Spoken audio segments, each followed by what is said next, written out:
That is a thing of beauty. I want to zoom out on you. Oh, I have to go back. Yeah, the problem is, that's the issue, man. It's weather. I had to basically, this is Viking weather. We're used to this. You on the ships. On the ships, man. There you go. Look at that. Holy moly. Please don't use the line, "Are you horny today?" That's just you know me. right. I'm too classy for that. You're very well spoken, man. Ready to go? Let's rock and roll, baby, with the Hall of Fame in Cleveland. We have the Hall of Fame here on Bonfire Sports. Hang on a second here. You keep moving. What's that? You keep moving on me. Well, of course I move. I'm not a statue, man. Or would you like me to use some Gorilla Glue to hold me in place? Brought to you by Gorilla Glue. So first things first, I don't know what's going on with the hat. What happened? And you and I both need beard trims, maybe a haircut.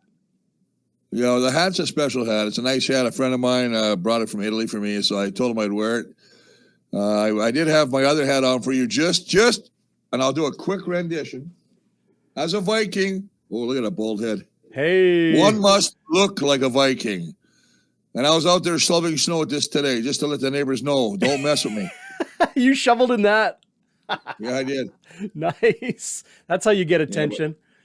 Yeah, you got to do everything. So what they say about us old linemen. We never get talked about, so you got to do something to get talked about. You get talked about at the buffet. Oh, see, that's the oldest joke in the world. Everybody says that.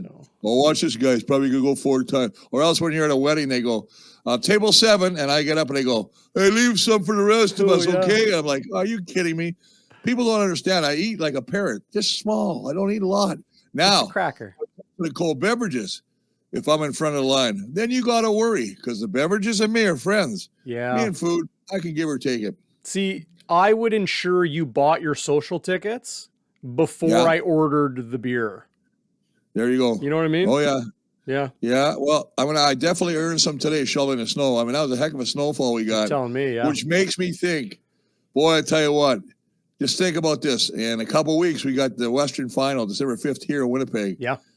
And I love it when it gets a little crazy and the weather's crazy. I mean, I think it's going to be a fantastic day, but let's not worry about that right now. Let's worry about the Montreal Alouettes and their chance to rebound against a revamped Bomber team today, eh? They got, wow, what a talk. A lot of changes, Darren. A lot of changes. A completely new look Winnipeg Blue Bombers. Adam Bighill and Willie Jefferson will remain on defense, but lots of changes there. And we're going to get into all this on Game Day Winnipeg here today, Chris. Of course, Sean McGuire, the QB2 here in Winnipeg, will get his first pro start. Zach Collaros, indications have told me that he won't even fly to Montreal. So a real good rest for him. Of course, his wife is very close to having their second child. So early congratulations to the Collaros family. Jermarcus Hardrick comes back. That's good news. All of this information you can find on the ticker below. So 3 games he's been out with a hip injury. He comes back. Stanley Bryant is on the roster, Chris. Will he play? Will he be the game day scratch? Will they give Drew Richmond an opportunity? We'll talk about that a little bit later as well. And all of this rest versus rust and this unique circumstance the Winnipeg Blue Bombers have this year in clinching the West so early and having these final 3 games of the regular season with no meaningfulness in the standings. Of course, Montreal today and then the Calgary Stampeders in Cowtown to wrap the regular season next week. And of course, the snow falls, so it is awards season. We'll go through our CFL, Winnipeg Blue Bombers, of course, team awards ballot. That comes first before we get into division and then league all-stars. So we'll touch on those in the coming weeks. Right on. And we're going to hear from Buck Pierce and Mike O'Shea and Sean McGuire himself as well, Chris. Maybe we'll start there. Sean McGuire spoke this week about the unique opportunity that this is and the fortune that he has had and that this Blue Bombers team has had, that he can come in, get a start, play the majority of the game is what we're expecting today. And this isn't because of an injury or because of, some bad news. It's a good news thing. It's a good opportunity here for the Blue Bombers and for Sean McGuire. I think it's a smart decision by Coach O'Shea and that whole Bomber organization to allow a young guy who's been with him for 30-plus games to finally get a chance to spread his wings, show his stuff, showcase what he can do. They love his arm. They say he's got a great arm. He's smart. He understands. He's had a great tutor in Zach Collaros. Buck Pierce has been in there all the time working with this young man. He's a guy out of Western Illinois. 2 for 7, 55 yards. He hasn't done a whole lot. I think he's got 4 and 10 in his career here at the Bombers. But he gets an opportunity because of where the Bombers finished in the division. The fact they wrapped up first. Now he gets a chance to show what he's got. This is a win-win. It's a win for Sean McGuire, and it's a win for the football club because eventually you want to see what your backup can do in game conditions. Now they're going against a very hungry Montreal team. Oh, yeah. Who they can't finish first, but they definitely can still give it a run for home having the semifinal. So they've got a lot to play for where Bombers are basically resting a number of guys, number of key personnel. But when you talk about Sean McGuire, I'm excited for the young man.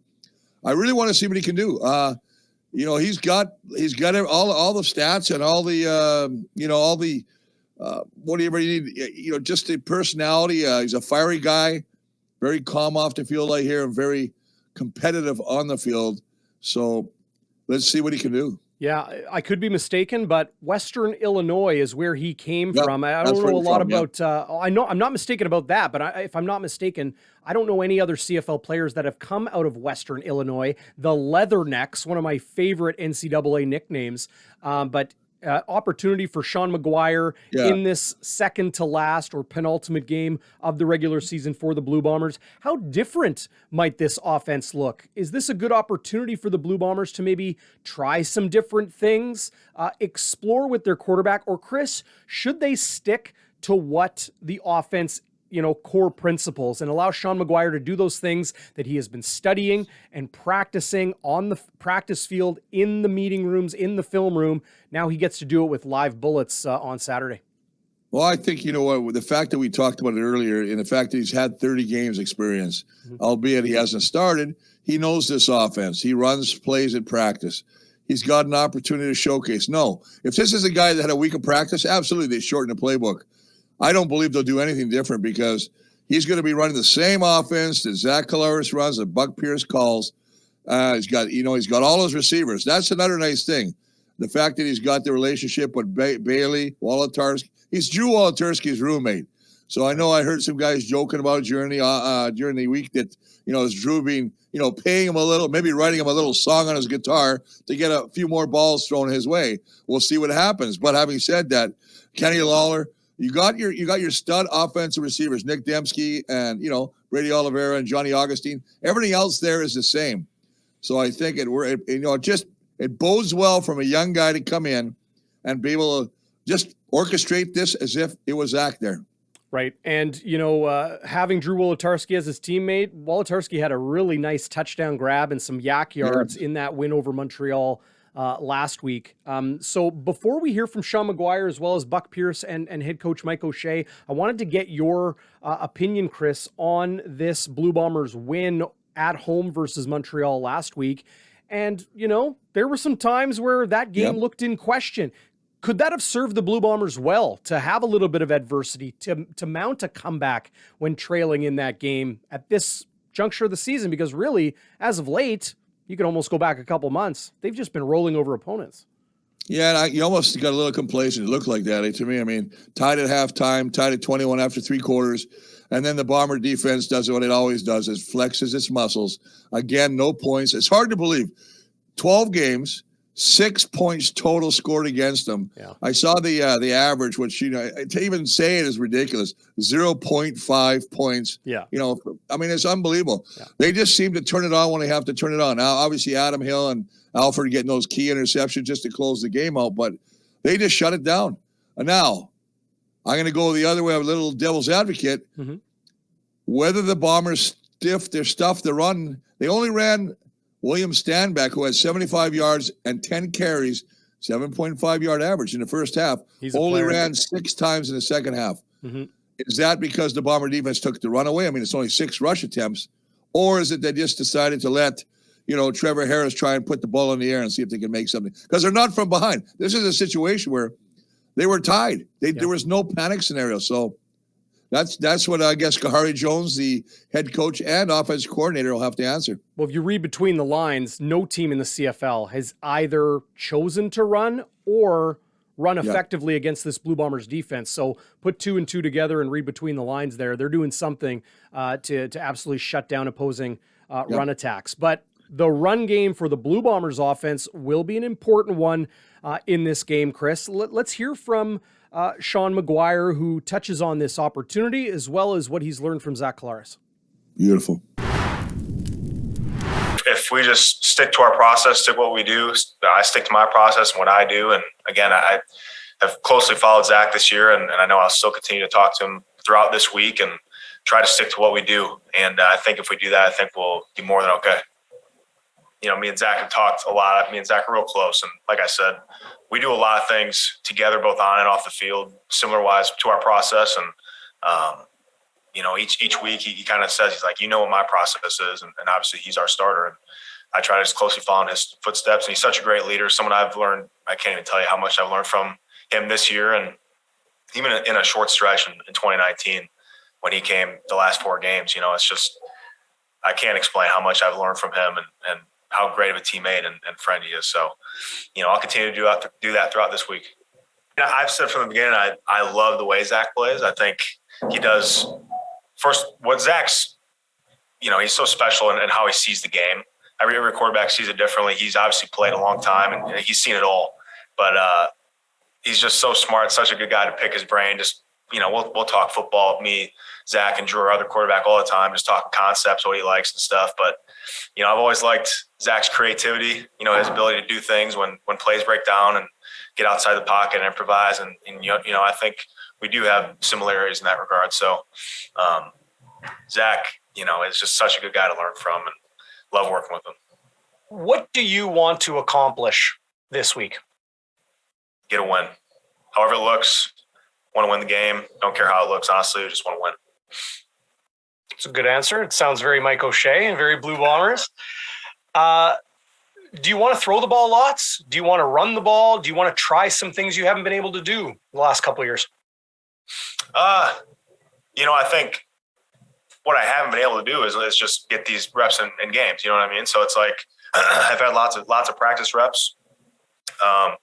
You know, I've seen a ton of mental reps, again, watching Zach and even in practice and the film study that we do. And now it's just the last thing that I haven't done, which is take some snaps. And however that looks, again, is, you know, we're going to go out, we're going to look to execute one play at a time, and the end goal is to win. Does it sort of feel surreal that, you know, this is a start? Everyone's healthy, everyone, you know, is ready to go, but, you know, you're getting the shoulder tap.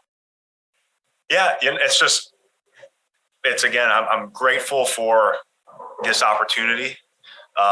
It's awesome how it worked out this year, you know, as being a backup, and, you know, a lot of guys get to play in different ways, and shoot, I mean, what else could you ask for being on a team that's clinched the West and got a quarterback that's healthy and a guy you can learn from like Zach, and now you're in the position where you can go out and play and, again, try to win this week for our team, and just feel really grateful for that. Thanks, Sean. Thank you.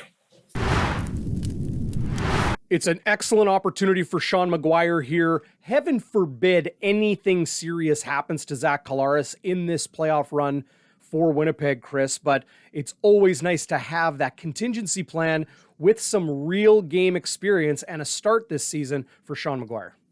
Well, look at the offensive line in front of him, and I think we have to give credit where credit's due. This offensive line, this line of hogs, 15 sacks against, number 1 in the CFL right now. They're keeping the quarterback clean, and that's the biggest thing you can ask. Now, obviously, the question, we haven't even touched it, but the question of this, will the newcomer, Drew Richmond, take the place at left tackle? He's on the roster to give Stanley Bryan a break. And then obviously Patty Neufeld not making the trip because, of course, all-star, I believe he'll be an all-star, Jermarcus Hardrick returns at right tackle. So it's going to be key. And they've got a good offensive line. So this is another thing that bodes well for Sean McGuire. The fact that he's got a very proficient, efficient offensive line in front of him. No question about that. And, you know, as far as the rest versus rust and all those sorts of things, in the case of Zach Collaros, I don't know, like Mike O'Shea even said it this week. He doesn't know if Collaros needs the rest, and Collaros said it himself for the past couple weeks. He wants to play. All of these guys want to play, but do what's prudent, do what's smart, and as the Blue Bombers always do what's best for the team, and that's giving QB2 Sean McGuire and QB3 coming off the practice roster, Drew Brown out of Hawaii and Oklahoma State, an opportunity to be the backup, dress for the game, prepare like he's going to play, and who knows, we might even see a little bit of him. I personally think, Chris, it's Sean McGuire's game from the opening kickoff right to the final gun. Let's hear from offensive coordinator Buck Pierce, as well as head coach Mike O'Shea on their new starting quarterback. What do you like about this opportunity for Sean? Well, we've liked him for a couple of years now, right? We think he can step on the field and we believe that he can help us win football games, right? He's a pro. He comes in every day, puts in the work. When he steps on the field, he's got good command of the offense. He throws the ball well. He's always prepared. So it is a good opportunity for him. And like I said, we believe he can step on the field and help us win a football game. Sean's been with us, for, a couple of years now. And, he's got to, learn the system, with a lot of different people in front of him too. And learn from a lot of different people. And, also just have, a couple of years, with the verbiage and, learning the CFL game. He's been taking a lot of reps in practice, this season. So he's ready for his opportunity. When you look at Sean, physically, I think that's the first thing that, jumps out. He can throw the football. He's very sound. Fundamentally, he's very good, very poised, and a competitor. He takes command of the huddle when he's out there. Speaks with confidence and he plays with confidence. And as a coaching staff and as a quarterback coach, that's what you look from. Your quarterback is he confident in what he's seeing out there and his play. Obviously, a guy's first start, especially in the CFL, there's going to be some learning, that goes along with that. And he understands that. I think it's important that, you go out there and you trust your eyes and you're decisive in your decision making and always have a plan and a reason of, why you're doing something. So we're excited for Sean. I think when you sit down and ask him if he's excited, he's going to answer, yeah, he's excited, but I believe he's, especially at that position, the number of games they've played, the number of times they've been in that leadership position of running a huddle and, being largely responsible for controlling the football on every snap. And therefore, having a lot of the idea of a win or a loss pegged on them. I think that's allowed, it should allow pro quarterbacks to, sort of keep that emotion in check. I'm sure he's very excited, but I'm sure I know for a fact, he's also going about his business in a very workmanlike fashion, and conducting his huddle in a very workmanlike fashion and with confidence and the understanding that he knows he can get the job done. So everything you described is probably everything he's feeling and could express, and it just comes out at different times. And I think it's inherent in the position that he's able to do that he's able to show emotion in one aspect and allow that to be in his mind right then and there, but it's also the ability to switch it off and say, okay, here, I'm going back to work right now. Opportunity knocks for Sean McGuire against the Montreal Alouettes in La Belle Provence this weekend, Chris, and it's going to be a fun one. And, I got to give you kudos. You're wearing your beret when the Bombers are in Montreal. I know it's not really a beret, but it looks like one. No, but remember, my career started as a number one draft pick out of the Montreal Alouettes in 1981. So, I'm not paying homage to him. Believe me, it's just one of those hats. I couldn't find my baseball hat, and it was either that or the Viking hat.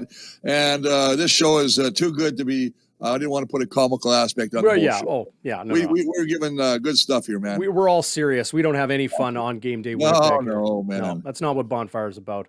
Amen. Well, and that's a good hat too. It's probably keeping you warm because it's a little bit like, what is it? The felt, the Melton. Yeah, the Melton. Yeah, it's nice. It's actually very comfortable on the head. Yeah, I'm a baseball hat. I always wear a hat. Listen, when you got a chrome dome, you don't have much hair now, or as we call follically challenged, I like to have a hat on. So it just makes me feel much more natural. But then again, every once in a while when the sun's out, I let the the scalp breathe. So let it breathe a little bit. Yeah, it's beautiful. Let it see the light of day. So a big week right now for the CFL media contingent. And also the head coaches across the CFL. Select individuals in all 9 CFL markets got their ballot this week for the 2021 CFL Awards. And it's 3 rounds of voting. So first, team most outstanding players, then division all-stars, then league all-stars. And then we have the second round that goes towards, West Division most outstanding, East Division, and then ultimately the entire league. So obviously the Winnipeg Blue Bombers, I'm looking at my ballot right now, Chris, as I've had the honor once again to vote on these awards. Let's start with most outstanding rookie. And you could say it's maybe a 2-horse race here in Winnipeg, but on the real, one individual has set himself apart. Yeah, I agree. And I think we talked about this last week, Darren. DeAndre Alford, who leads the team on interception with 4. He's got 44 tackles. He's all over the field. He's done a great job coming in his first year of shutting down. Played the short side corner until Winston came back, Winston Rose. Now he's at the wide side corner. I don't even think. This to me is a check mark. It's a bingo spot. I'm not trying to take away from any other rookie to play for the Bombers. Yeah. But I think if you really want to break down what they've done and how many games they've played, I think DeAndre is a natural and should be. In my mind, that's who I'd vote for as far as the rookie coming out of the team. I'm comfortable saying this is a non-decision for me. It's going to be DeAndre Alford, or D. Alford, as they refer to him, on my most outstanding rookie Blue Bombers ballot. We asked for a second choice. I'm probably going to go with Casey Sales, who has started and played very well in his first CFL season at defensive tackle. A couple other individuals, Noah Hallett, Mark Leggio, Kelvin McKnight, Les Maluo, some of the guys that are in the mix there. But I think it's definitely going to be Alford, and then Casey Sales at number 2. So the next award, Chris, is Most Outstanding Special Teams Player. This has been a runaway for the last number of years with Justin Medlock here in Winnipeg. Things a little bit different this season, and we're not going to be able to just give it to the kicker because, well, that has been obviously a glaring area. And Sergio Castillo is eligible for the ballot, but we can't give it to him. Who's your most outstanding special teams player, Chris? Well, let's just go with the guy, the GOAT. The GOAT, as they said. I tried to get a T-shirt, and they wouldn't give me a T-shirt. I phoned Brad Foddy, the equipment guy. Said, love the shirt, love to represent the Bombers, and I really love the guy that's wearing it or they're honoring, and that's Mike Miller. I think you mentioned earlier off air that his season high of ever is 24 special team tackles. He's got 22 right now with 2 games to go. He's leading the league once again. He's just a special teams demon. I think when I look at that, I can't see anybody. As you mentioned, the kicker's not even a chance, right, this time. The special teams, as far as returning, nobody's really done much. Maybe if Janarian Grant had played a whole year, maybe he'd give him a little run. But right now, I can't see anybody unseating Mike Miller at that nomination. No question there. He's the runaway for me as well. Maybe Teodric Hansen as the second choice on the ballot. Yep. Maybe a Nick Hallett, who's having a heck of a sophomore season. Janarian Grant probably in that mix as well. Mike Benson, long snapper, Winnipeg native, maybe somebody I'd consider for a second choice, but no doubt it's Mike Miller to me. Most outstanding offensive lineman. And to me, Chris, once again, a 2-horse race, maybe 3, but I don't know your opinion on this, and you are most definitely the expert here. And, offensive tackle, decidedly different skill set than an interior offensive lineman, but you're kind of out there on an island. You got a bigger job to accomplish. Well, I mean, this is, again, when you're looking at the players they have, they've got a solid, the number 1 CFL line and O-line of the CFL right now. To me, it was a 2-horse race with a third guy sitting, almost in there. Mm-hmm. It was between Stanley Bryant and Jermarcus Hardrick. with a special, Pat Newfield. I jumped him in that group because Patty has played guard. He's played left tackle. He's played right tackle. I mean, whatever you want Patty Newfield to play, he goes and plays well. So for me, he was the dark horse. But it was a two-man race, and that was Stanley Bryant and Jermarcus. Now, Jermarcus unfortunately got hurt with a hip. He's been out for 3 weeks. That really hurt his chances. So just do the process of elimination, and that's the only reason I can do this. I believe it'll be Stanley Bryant again. Yeah, I agree with you there. As far as Pat Newfield is concerned, I might give him my second choice vote on my ballot. Okay, look, this is something that's really kind of grinded my gears for years, Chris. Pat Newfield gets slagged on by the Blue Bombers fan base for being injured all the time, and he can't stay healthy, and he's that. Pat Newfield is, like, Ted Wyman wrote a great piece during the Blue Bombers' most recent bye week in the Winnipeg Sun, talking about those pieces and those early moves that Wade Miller, Mike O'Shea, and Kyle Walters made in those early days, and trading Alex Hall to the eventual Grey Cup champion Saskatchewan Roughriders and trading Pat Newfield here to Winnipeg. That was the first move they made to rebuild this team. And who's the guy when the all-star right tackle goes down? Pat Newfield steps in. The Bombers remain undefeated. In those games, I mean, that Hardrick was out.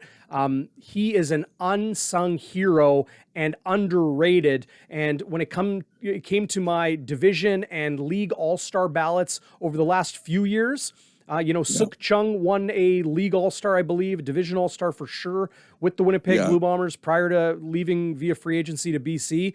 Pat Newfield was my guy. I thought he got absolutely robbed, and versatile leader, nasty veteran. He has all the makings of, what is the lifeblood in the CFL, and that's Canadian offensive lineman. Well, and I'll tell you something that hurts him. His biggest value is, and you hit the word, versatility. Mm-hmm. The fact that he plays tackle, the fact that he plays. So when he comes to you're looking at a guy, and sometimes people get so programmed into a particular position.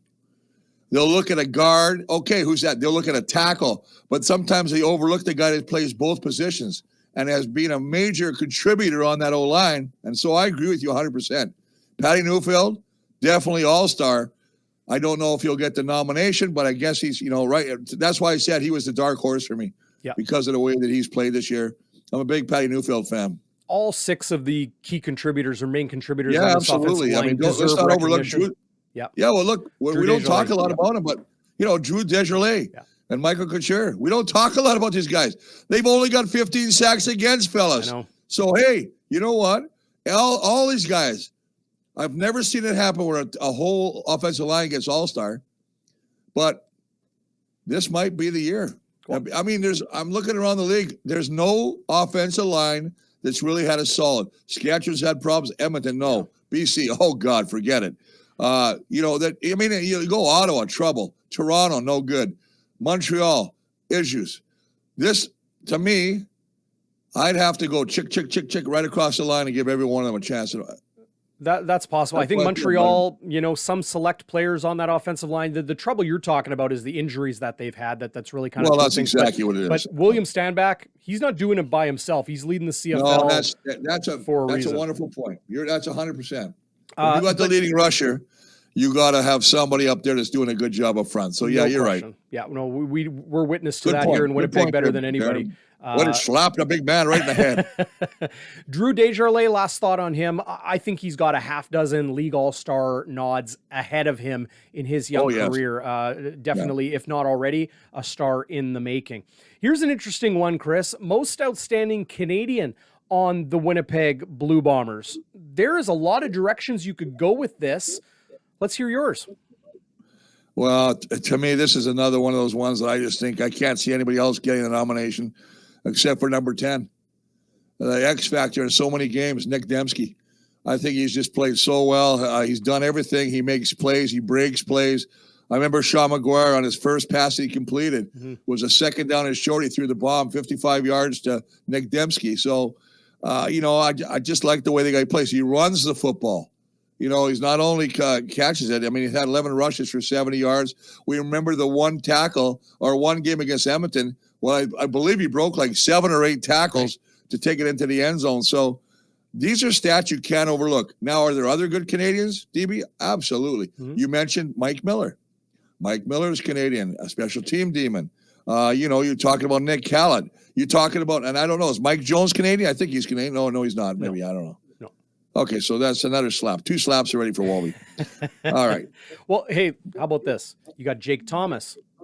You got Oh man, how could I overlook that guy? Yeah, and had a heck of a game against Montreal last week. Game of Brady his career. Oliveira. Now I know he hasn't been the starter all year, but a multi-time 100-yard rusher and just a heck of a player in his own right. We were talking about Patty Neufeld, maybe somebody worth considering for most outstanding Canadian. Yeah, that's not bad. Jonathan Kongbo, one of the Hallett brothers potentially, Drew Desjardins, Michael Couture. Jesse Briggs is somebody that is a bit of an unheralded demon on this team, on specials. And think of when the Blue Bombers were a little bit nicked up at weak side linebacker. Jesse Briggs stepped in and, well, nothing changed. That defense remained just as dominant as he always has been. When opposing offenses were really going after Jesse Briggs, he had and is having one heck of a season. There's 2 awards, Chris, that I know I need to spend more time on, and these ballots are due noon Eastern time on Sunday, and I'm probably going to wait until the last minute to make sure I get my selections right. But it's most outstanding Canadian, and it's most outstanding defensive player. We'll get to that in 1 second. At Canadian, I'm with you. I like the idea of Nick Dembski, and I pulled up his numbers here. Of course, as I, hit the wrong button and lose it. So rushing totals this year, he's averaging 6.4 yards per carry. He ripped off a long of 21, has a touchdown, 70 yards on the ground as a tailback. He ran a little bit of the jet sweeps, but that has kind of been taken by Rashid Bailey, that play call under Buck Pierce. But receiving in 10 games, 43 catches, on 58 attempts, 633 yards. He's got half of his yardage, more than half of his yardage is after the catch. That's a dangerous player. 4 touchdowns, averaging nearly 15 yards per catch this season. Absolutely worthy of it. And when you're on a team with Andrew Harris and you both play on offense, it's tough for someone like Nick Dembski, who would be getting that award on pretty much any other team in the CFL. But I wonder about Mike Miller and whether he should be, as he was in 2019, once again the Blue Bombers' most outstanding Canadian. He breaks the all-time special teams record. He has 24 special teams tackles in 11 games this year. It's through the roof. Listen, no. I mean, I like Mike Miller. Listen, he's done a great job. We talked about he's special teams demon, but you got a guy like Nick Dembski who's got a career high 633, 4 touchdowns, 4 catches over 30-plus yards. Mm-hmm. He just gets it done, whether he's running the ball, whether he's catching the ball. And he's had those plays that I thought, like I mentioned, the 21-yard run against Edmonton when he broke a bunch of tackles, the big catch on 2nd and short from Sean McGuire. I can go through it. He's got plays. He always seems to be the guy that gels or gets this offense going with a big play. I mean, I could talk about Kenny Lawler all day, but Kenny Lawler's not in this conversation. Maybe he would have been if Zach, and I don't want to jump ahead of it, because Zach's MOP. There's no doubt. Sure. But if Zach wasn't the quarterback he was, maybe Kenny wouldn't have the numbers he has. But then Kenny, on any other team with the numbers he has, would be their, basically nomination. That's just the way I feel, buddy. No, you know what? You're convincing me a little bit. I'm going to think on this a little bit more, but I don't think you could go wrong with either of those individuals. And you know how much a fan I am of Nick Dembski. And I used to do those votes. You do get a 1 and 2nd, right? That's 1 and 2? Yeah. So I mean, there you go. I mean, 1 and 2. But then I liked your other choice too. I like the Patty Neufeld thing. Mm-hmm. I like that. Yeah, I really do. Let's move on to most outstanding defensive player, Chris, and maybe a 3-horse race for this one. You can almost even say 4. Brandon Alexander, wow, maybe the best safety in the league. He'll be a league all-star, no doubt in my mind. Yeah. Jackson Jeffcoat, comparable numbers to Willie Jefferson, who is maybe the most impactful player in the CFL. Here's the guy I think I'm going to vote for, Adam Bighill. Yeah, Adam's had a great year. Listen, he is the catalyst. He is the listen, if you don't have a good middle linebacker, and I'm looking at Montreal, and they have a guy named Ahmad Thomas, middle linebacker. We ran the ball a lot. Didn't have a tackle last week. Mm-hmm. What does that say? When your middle linebacker is basically absent, Yeah. AWOL, on a team that runs the ball as much as the Bombers do, that's not a good sign. I've never even heard of that guy. Conversely, I go to Adam Bighill, 8 tackles last week. Season high. Interception, second of the year. He's got 2 forced fumbles. He's got a couple sacks. I agree with you. And then when you talk about the other 2 cats, Willie and Jackson. The Jets. Jackson's got 9 sacks. Mm-hmm. He leads the league of forced fumbles, right? I mean, he's got a bunch of tackles. Willie's got 7 sacks. He's got 17 tackles. Not a ton of tackles, but he comes up with those crazy big interception plays. We see one for a touchdown. Mm-hmm. And of course, this is no disregard or disrespect to number 5, Willie. Jackson Jeffcoat has had a career year. I've been blowing the horn on this guy for a long time. Mm-hmm. I think this guy has had an exceptional year. But as you say, when you're on the number 1 defense in the CFL, giving up 11 points a game, you hit on the head. Who do you give credit to? It's a team game. Yeah. And the hardest thing, it's always like, listen, when I played O-line, same thing. Sometimes you go, you reap the benefit, like people nominate you, right? And then you think, well, what about the other guys? Because I'll be honest with you, if you don't have good players beside you, and your line gives up a bunch of sacks, or you can't run the ball, you're not even getting past the first nomination. Yeah. So I mean, it's such a team thing, and to pick one guy out of a team is tremendously difficult. And hey, I don't envy you, Darren, on this one, because any one of those picks that you mentioned would be a good pick. Let's hear from defensive coordinator Richie Hall when asked just how difficult this choice may be. Coach Hall, I'm not going to ask you to name your team's most outstanding defensive player. You can if you'd like, but maybe I'll ask instead, just how difficult you feel that decision will be for your head coach and for us members of the media that have the honor of selecting those. I always say the players, when they come to training camp, their job is to make our jobs as coaches hard, So I think when you look at a number of players this year, they're making the powers to be, whoever votes on those kinds of things hard. And that's what their job is. That means they've gone out there and they've done something, and at the end of the day, as a football team, we've been able to reap the benefits because of their outstanding play, So I'm happy for all of them, just because of the accomplishments that we've been able to do as a team, and then they've been able to do as individuals, So that's you guys' job. I'm just happy that they went out there and they played well, and we've been able to stay healthy. Are you happy that some individuals on your defense are getting recognition now league-wide that maybe have been deserving but haven't had it the last couple of years? Yeah, I'm always happy, for them. I think when you talk about individuals' accomplishments, it starts off with regarding the team, because when your team does well, media and people look at why are they doing well, but if your team is struggling, people aren't talking about how well people are playing, so I'm always happy when these people our players are being acknowledged, because I think it's one thing for us as coaches and us within the organization to acknowledge them, but for people outside, I'm real happy for them. Again, they worked hard. I'll wait for you to whatever you were doing there.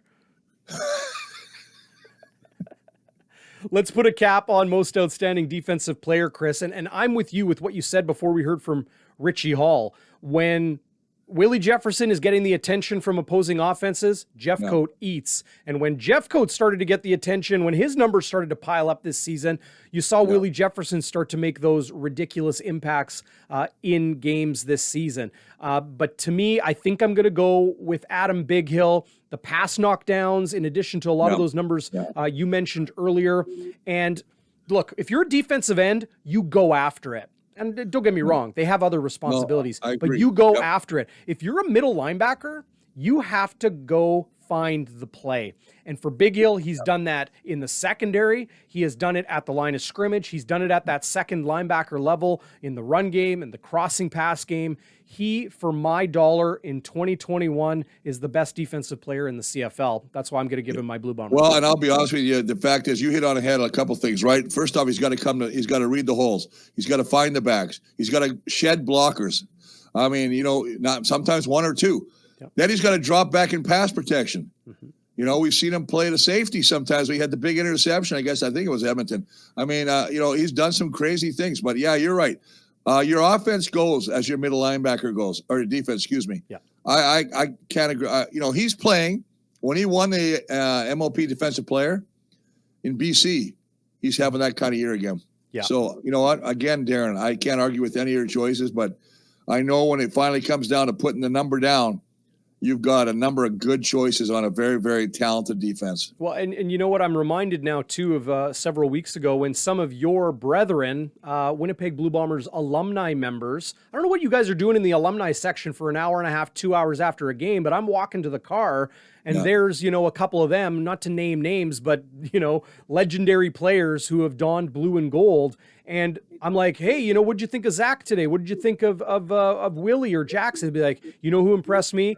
Adam Big Hill. He is a player. So that's really stands out to me. And you look at it, deserving, no question. And the other thing you have to take into it, you can be a great player and play as an individual, which means I'm only playing for me. Right. He's not like that. Right. He is such a team game. And I watched a little clip on him I think it was on Twitter. They had him mic'd up and talking and, even when he hits a guy, hey, good, doesn't do the, just doesn't rag on a player after he hits him. He just basically doesn't blow the chest up and, he starts thanking. Yeah. I saw Casey Sales made a play and get up, Casey, good job, buddy. It's just very much a guy that you would like to play. It's the kind of guy that I can honestly say I would love to have had. Now, listen, I was blessed. When you think about the guys I played with, Daryl Patterson, who's a D-line coach with Winnipeg right now, Tyrone Jones, James West, Greg Battle, right? Just a huge amount of guys, all the same type of players. Mm-hmm. And that's what Adam Big Hill fits right back in there. Well, and not to beleaguer the point here, but, Leaguer, I'll have to look that up. Yeah, you might have to, or belabor. Not to belabor the point here, but, my wife. Pardon me? What was that? I think my wife went to belabor. Well, your kids are all grown up. What are you talking about? I know. I'm just kidding. But Adam Big Hill is, I don't know, he's truly somebody special. And, when he steps on the field or in the locker room, just consummate professional, the culture the Winnipeg Blue Bombers have really identified themselves as. And, if there was one guy on the entire Blue Bombers roster that people inside that building had to nominate to say, this is Blue Bomber football, I think Adam Big Hill would be the guy that they do. Okay, here's the easy choice, believe it or not, on this star-studded 2021 edition of the Winnipeg Blue Bombers. Most outstanding player. I'm more curious of who I'm going to give it to number 2. Maybe Big Hill is the guy, but QB1, going to run away with this one and probably run away with it in the entire CFL, Chris. Yeah, there's nobody. I mean, he's, 20 touchdowns, 6 interceptions, leads the league in yards, passing, completions over 30-plus yards, average yards per pass of 9.3 yards. He's had a number. I actually looked at this thing today. He's had 120, 160 drives, and he led it to 32. He's got 32 touchdowns as the highest. 20% of his drives end in touchdowns, which is crazy. Yeah. No. Listen, stats are stats. What he's done for this team, because you can always look at the stats, but you don't know what's behind the stats. What I mean like that is, I can hear he's got 20 touchdowns, but how many times have we seen him starting last year in the playoffs, against Calgary, where he should have got sacked, rolled around, chased, and then he threw the touchdown to Darvin Adams in the end zone. He's done that time and time again. He's so calm. He doesn't get rattled. Mm-hmm. He's just played extremely well. This is the Zach Collaros from 2015 when he was running away with it and when he was a Hamilton quarterback. And we are so blessed to have Zach Collaros as our quarterback in Winnipeg? There's two things you need to have to be a great professional quarterback. You need the skill set, the legs, the arm, the smarts, all of that. The second thing you need that is often overlooked, and it's interesting with all this QB movement between teams in the CFL this year, Chris, lots of conversations of why certain players went one place or another and that sort of thing. Leadership. And not just like, okay, rah-rah guys in the locker room, that sort of thing. But you have to have a level of confidence and exude that and, have everyone around you not be told about it. Like, I'm better than everybody and we're going to score on this. No, it's just how you carry yourself, whether you're lifting weights in the gym or, sitting in the meeting room or, tying up your cleats before practice. Being able to exude that confidence, that leadership, that calm composure, I think goes as, I won't say beyond the skill set, but right up to as important as being able to make all the throws, process the information, read defenses, call the play in the huddle, break it all down in film with your offensive coordinator and your receivers and your running backs and your offensive line, that greater understanding of all the offense. Zach Collaros is the complete package. And when he had his very roller coaster 2019 season with another head injury and 3 different teams in a matter of months and coming to Winnipeg, thrown into the lineup, and then the 4-0 run he made to the Grey Cup, that offseason came and the conversations were being had, of course. Oof, do you sign a guy with this injury history to a contract? The Blue Bombers knew what he was made of, and that, they put him through all the tests and all the rigors and everything. They signed Zach Collaros knowing that they have the offensive line and the offensive system to let him operate back there comfortably. He won't be running for his life. He's not going to be running, quarterback keepers up the middle and getting his block knocked off by a Hamilton Tiger Cat or something. This decision was the right one. We're seeing it now. Absolutely. And there's a healthy Zach Collaros in a good offense, in a good system with a great defense on the other side of the field, Chris. He's the best player in the league. And we haven't been saying that about Zach Collaros since 2014. Yeah, that was 2014, 2015. I could be, right. I'm not sure about that. But I'll tell you this. You talk about a quarterback exuding confidence, and I think, again, and I like to talk about, during my career, I started with Dieter Brock, right? And Dieter Brock was one of those guys, didn't say a whole lot, but he threw a ball through a car wash without getting the ball wet. He was so strong, right? And then you got a guy that was calm. It reminds me very much of Tom Clements. Tom Clements was not a guy he was not a rah-rah guy. He used to come to practice with a briefcase. He just looked like he was your accountant. He's going to do your taxes. But when it came to the game, he knew the offense so well that when Cal Murphy used to send a play in, if he didn't like it, he'd just change it. No, we're not running that. I like this. I see what the defense is doing. This is what I'm doing. Then you got other guys that exude confidence in a different way. Mm-hmm. And I'm talking Matt Dunnigan. Yeah. You just knew you're going to win the football game with Matt Dunnigan. Matt Dunnigan is a rah-rah type guy. He gets fired up. He's hyper. I gave him the nickname the Peacock. And I call him the Peacock because when he walked into the locker room and he had that drawl going, that Texas drawl, he started to walk around meander. I said, we're in for a good game. I knew when we were going to kick butt with Dunnigan because he was that kind of guy.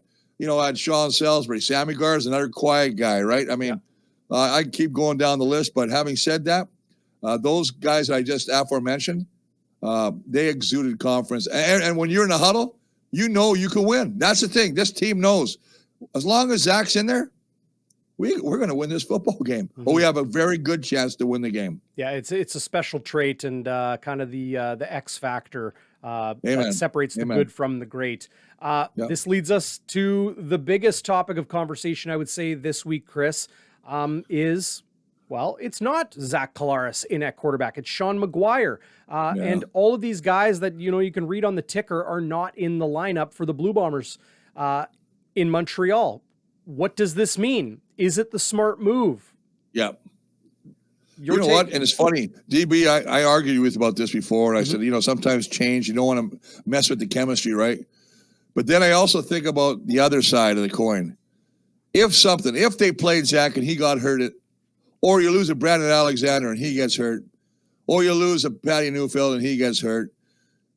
In a game that really doesn't do anything for the Bombers, you know the coaching staff are going to hear it. We have very passionate fans in Manitoba, and they're going to let the coaches know that they don't agree with this. So, hey, as far as I'm concerned, they played all these guys last week in a meaningless game again. Mm-hmm. They did not take their foot off the gas. They beat Montreal at home to go perfect. I said that's what they had to do. They wanted to have home field advantage, 7-0. I think they're, 19-1 or something now at home. This is what they do. Now you have an opportunity to sit this week. I don't believe they'll sit next week. Next week, I believe it'll be all hands on deck versus Calgary.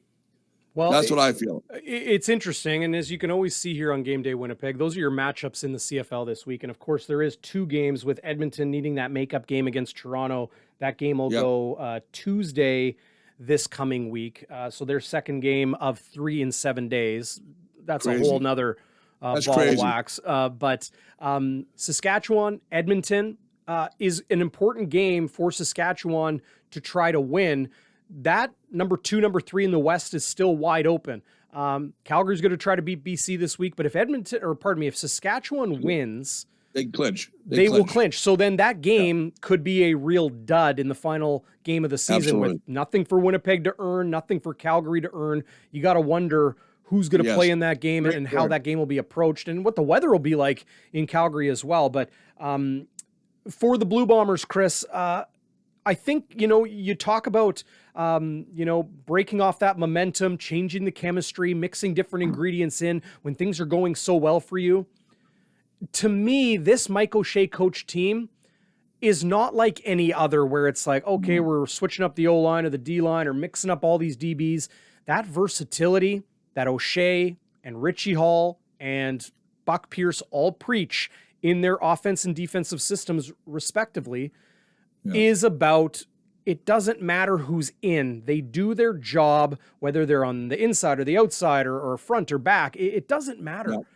They go out and do their job. And that's why Brandon Alexander can step into a different position and it's seamless. Jesse Briggs can step in. Seamless. Yeah. Pat Newfield can kick out to tackle. Seamless. So if they need to rest some guys, and the guys that they are resting are the ones that have battled through injury this year. Steven Richardson with a foot, Jeff Coate has had a hip problem, Brandon Alexander with some issues, Nick Taylor, Dietrich Nichols, Pat Newfield, all those guys have battled through things this season. Give them a game. You're going to have a bye for the first round of the playoffs. So you give them a week now. Maybe they play in Calgary next week. Then you give them another week off. That's 2 out of 3 they get to rest.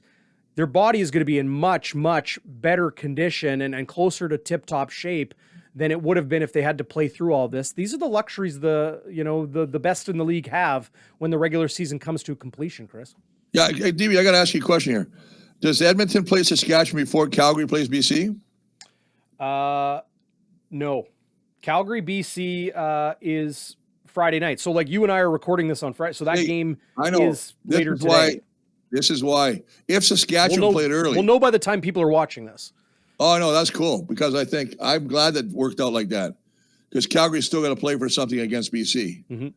And I know they're really trying to enhance the fans to come back to the game. The new owner's doing a great job of trying to get the younger audience there again. Yeah. And then, of course, you got Saskatchewan. I think they have a great opportunity. Calgary, I was listening to Dave Dickinson talk about they just had a bye. Mm-hmm. And I know they signed Reggie Begerton, who's a great receiver. He's back in the lineup. And they cut Josh Huff. He's an Argo now. Crazy. Yeah, well, that was just a money for money thing. Obviously, they signed Begerton, but I listened to Dave Dickinson. He was not impressed with their first practice after. And he's a coach that tells it like it is. Now, these guys look like they just came back from vacation. So it's very interesting to see. This is not the Stampeders of past where they dominated. So it'll be very interesting to see what happens. And as you say, if Toronto beats Hamilton, and we'll find that out as this is thing, they clinch. Right? So that's a big thing too. So at 7-5 and 6-6, the Hamilton Tiger Cats and the Calgary Stampeders, Chris, to me, those are the most dangerous teams in the CFL right now. I understand they're floating around 500. Hamilton 2 games above. Calgary at 6-6. Coming into his own. Mazzoli's playing well for Hamilton, and you saw Brandon Banks. These are the two teams that are going to. These are the 2 teams that are going to upset somebody. Sorry to cut you off. No, that's fine. I think that's what we're doing. We're rapping back and forth here. But I agree with you. When I saw Mazzoli, the way he's played for the last 3 or 4 weeks since he's come back, and then I watched Brandon Banks finally come out of his little slump. A nice long touchdown pass. Saskatchewan, they've got all the makings. I think they picked up the one kid, 14, Duke Williams. Right. Has really done a nice job for him, being a little bit of a deep threat. They got Shaq healthy again. Right. They got the kid that I still think, I said this last week, Schaefer Baker. Yeah, he's going to be the one that's going to go against Nick Dembski, I think, for Canadian. I don't think they're as good of offensive line, though. That's the thing. I think that this is a thing that, if I had to put an X factor on the Bombers, it's our strength on our offense and defensive line. And our linebacker, and our safety, and the whole damn defense. There you go. I think Saskatchewan has an opportunity to be in Winnipeg on December 5th. It's likely that they'll host the West Division semifinal against Calgary, and we'll know more in the coming days. But to me, Saskatchewan is kind of flattening. Calgary is rising, and Winnipeg's coasting. So and Bo Levi's looking better too. Yeah, and they got 2 quarterbacks, Chris. They got 2 quarterbacks. Like if Bo struggles or gets hurt, like Jake Mayer's going to step in there, and like he was breaking records for best first 3 starts. We beat them by what? We beat them 14-12. I think we beat them 14-12 here at home. What was that score? That was a long field goal that we had a procedure call, and we kicked a longer field goal 18-16 to win the game by Legio. It seems like forever ago, August 29th. Remember Mayer? Mayer was 16 of his first 16. Yeah, I remember that. So I went, whoa, what's up? I don't know what's up with these Calgary coming here. These Calgary Stampeder rookie quarterbacks. I don't know if it's like in the IG Field visitors locker room. They have really good games. That was Bo Levi Mitchell's first game where he threw the lights out against the Blue Bombers, several years ago. 3 touchdowns, Well, Chris, we've gone pretty long on this show, but we cannot end Game Day Winnipeg without your keys to the game. Thank you, DB, and to all you guys that are following us on Bonfire Sports. Love you all.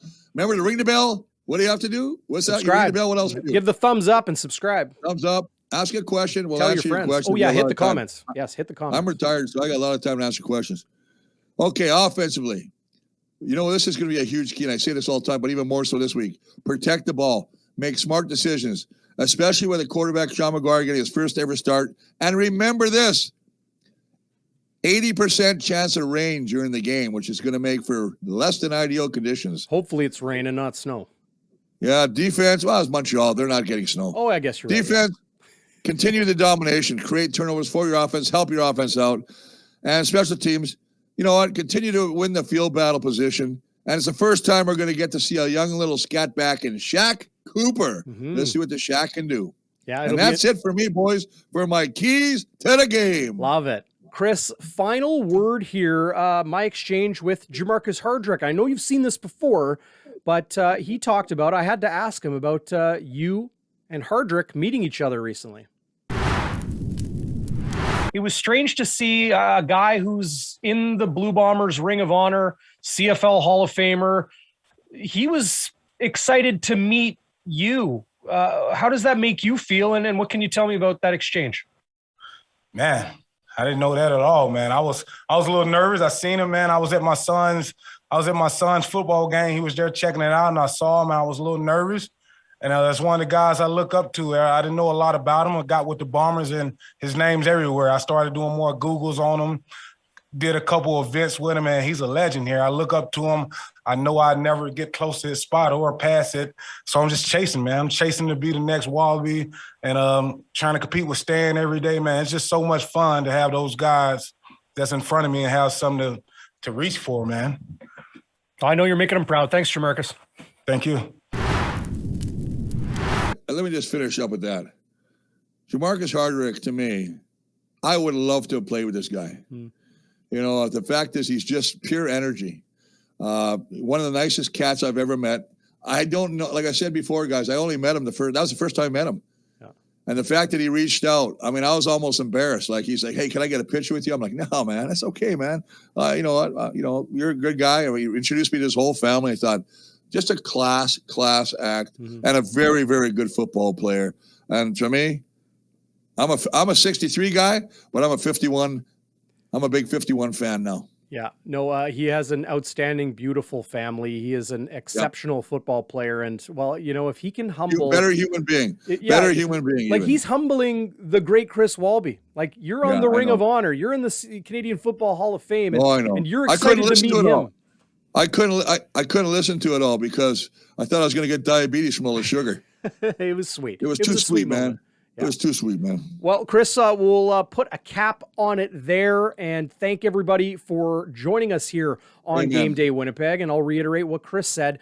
Ring the bell, subscribe, hit the thumbs up, and like the video. Helps us out so very much. Yeah. We appreciate you watching. Hit up the comments. Chris reads them, and we'll respond to them all. Chris, you got a comment from last week. Somebody was asking you a question, so you got to make sure to get on YouTube right now and respond to them. But as always, enjoy the game. And, well, Chris, maybe we'll get these playoff beards going a little bit crazier, or do you want to like trim them up? Well, you know what? Season? Shall we be like the hockey pucks? We'll just keep it going, baby. Keep it going. Yeah. I found some pizza in mine yesterday. Little snack on the road. Oh, man. Actually, when I was shoveling the snow, a little pepperoni. Oh, good, man. I got a lot of energy. I thought that was still snow frozen from you shoveling. It's just a little white. It's a little gray. Anyway, love you guys. Love everybody following us. Talk to you soon, boys. Have a great one. Darren, I'm out.